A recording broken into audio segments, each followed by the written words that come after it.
In today's video, I'm going to show you how to do the really awesome duotone effect on your photos inside of Adobe Photoshop. So let's get right into it.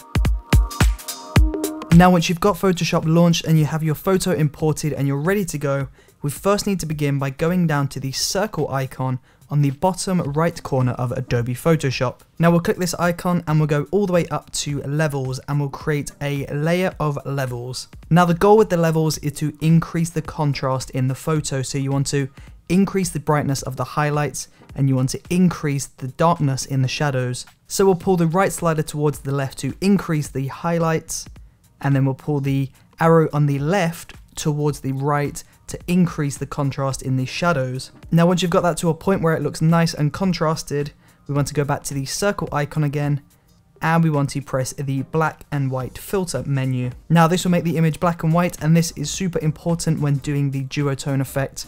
So make sure to make your image black and white. And now we'll go back down to the circle icon one more time, and this time we'll press the gradient map option.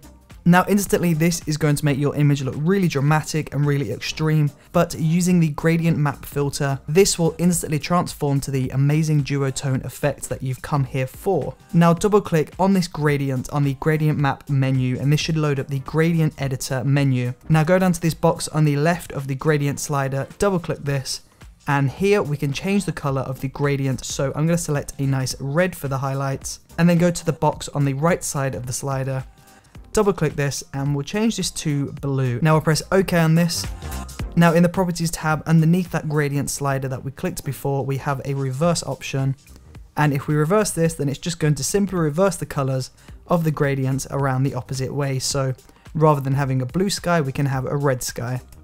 So it's up to you whether you choose this option or not. But personally, I like this reversed option. And now nice and simply, all you have to do is just pull down the opacity of the gradient map to a smaller number. So I'm going to pull this to around 60%. And there you go. That is how you do the duotone effect inside of Adobe Photoshop. And there you go. If you enjoyed watching this video, then please do let me know in that comment section below. And don't forget to subscribe and check out the previous video if you want to see more. Thank you for watching, and I will see you on the next episode.